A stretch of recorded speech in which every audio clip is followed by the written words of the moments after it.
I don't know whose bright idea it was to put brick in an attic. Like, yeah, there's plywood, but that's a lot of weight to have up here. What's going on, guys? Chris here with Clutter Reduction Junk Removal in Palm Beach County, Florida. Right now we are in the line at the dump and it is a long one. I'll throw a picture up in a second. But we're back to the scale house. They estimated an hour and 20 minutes. We'll see. So today we did a job for our contractor friend to pick up some countertops. He is the only person that I pick up construction debris for because I know him personally and he gets me a lot of work. Otherwise, I don't take granite, I don't take marble, concrete, tile, stuff like that. But that was $249 and the guys he had there helped me load it up, so not too bad. Afterwards, we had a call to do an estimate. They said they found me through Nextdoor. So when you're doing your social media posting, Nextdoor is one of those apps where they're kind of based by location as far as neighborhood goes. So what I do is at the end of every day, I'll upload all of my pictures from each job to Instagram, Facebook, Google My Business, Yelp, and Nextdoor. And they're pretty much all the same pictures, similar titles. I normally just throw in what kind of stuff it is and then the city. So like I don't do any ads or anything. That job was nothing too crazy. He told me on the phone it was some Christmas stuff in the attic and some miscellaneous stuff in the garage. He left out a few minor details. When I got there, it ended up being bricks in the attic, which I've never seen before, like a good amount of bricks in the attic. Some miscellaneous Christmas stuff, like 2 things, and then some trash and like very lightweight construction debris throughout the garage. There were some plastic gutters and a sunroof on the side of the house that got added on.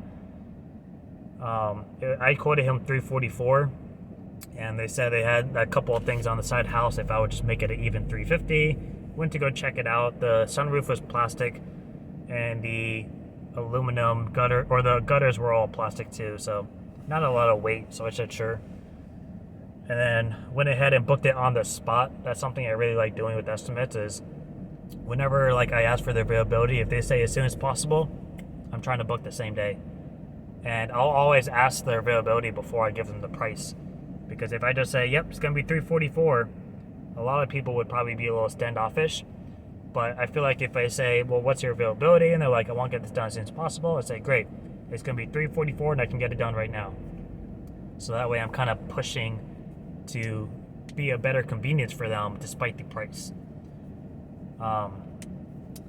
So went ahead and banged that job out. Found an easy way to kind of get it done a little quicker. And that was the day. So that job was $344. The contractor job was $249. Altogether, I don't know, what was that? Almost $600.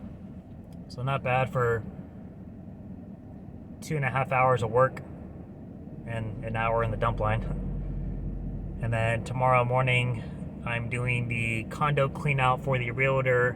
That's a job I filmed last week where I did like a walkthrough of the apartment with you guys and had you guys comment down how much you would charge as well. So that's what we're gonna go do tomorrow. It's a vacant property, so I can pretty much go whenever I want. And I can film stuff too. There's a good amount of stuff that, nothing too complicated, but some tricky items maybe. So I can sit there and kind of film a little bit more. I don't like filming when people are there. So we'll go ahead and bang that out. Something I did want to mention in this video though, I learned how to do a short on YouTube. I never really understood how to do it, but I made a couple recently, and I wanted to just kind of reiterate them into the videos in case you don't watch the shorts. And one of them is checking for pre-existing damage when you're in people's houses or properties.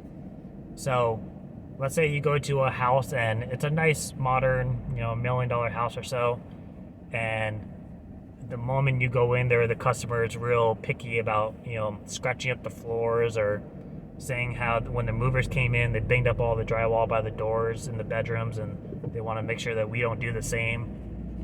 There's a good chance if the movers did it, you're going to do it too. So what I like to do is I'll walk the same paths through the same rooms I'm going to be working in, and I'll take pictures of any like deep scratches I see on the floor, or any gashes or broken tile.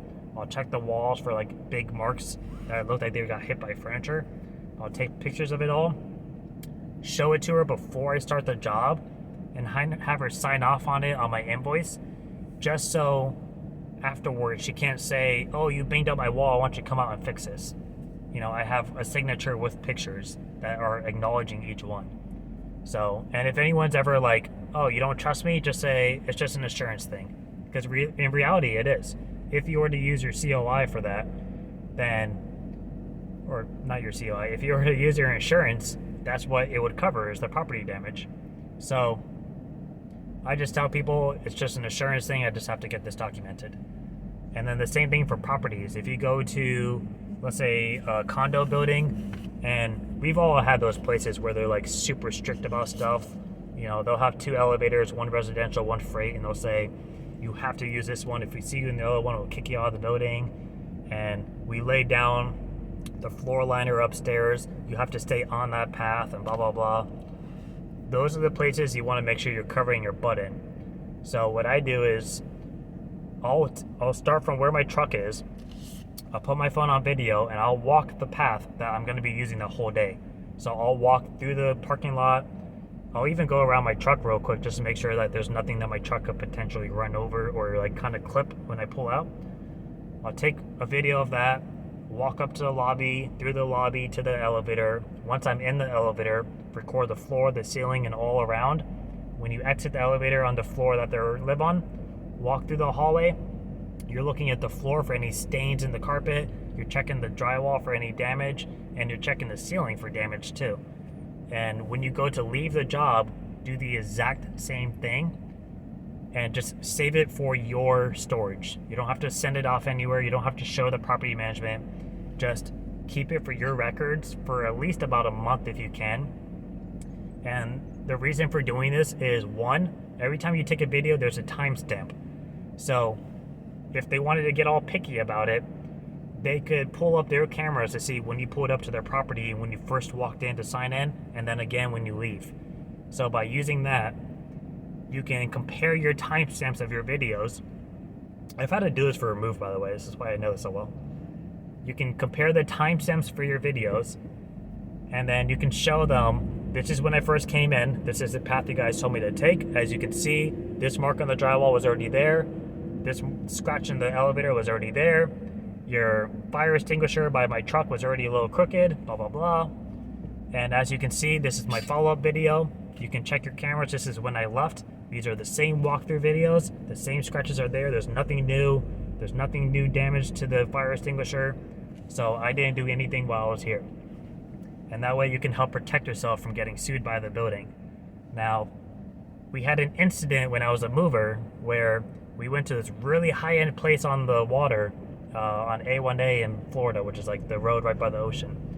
And they had us park out in A1A, like in the middle of the street. We couldn't even go on the property because they were afraid of the trucks cracking the sidewalk and the parking lot, which is, it happens.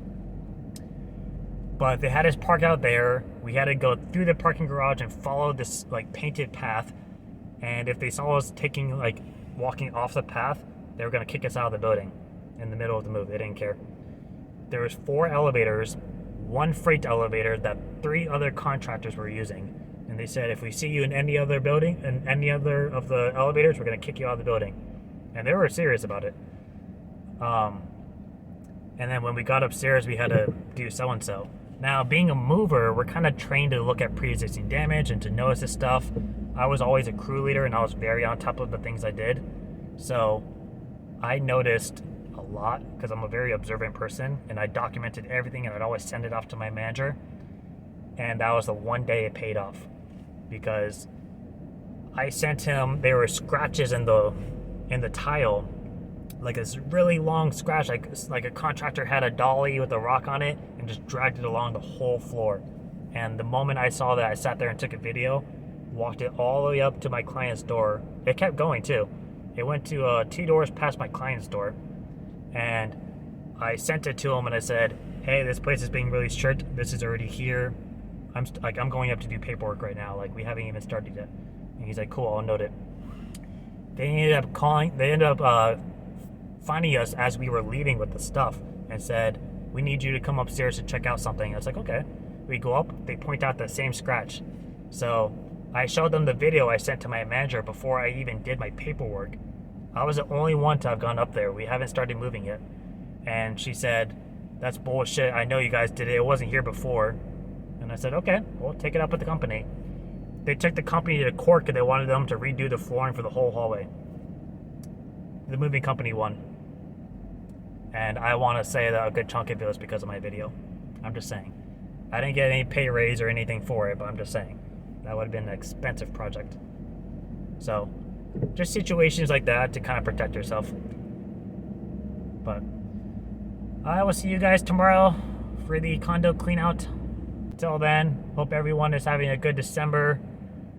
I started off really well and then kind of died out. Like this last week was kind of dead for me.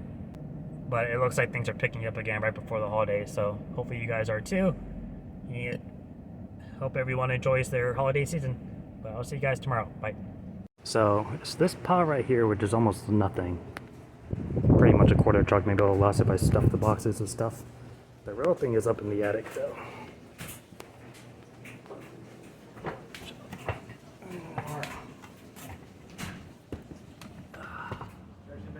So gutter and skylight right on the side of the house, which said we'll make it around 350.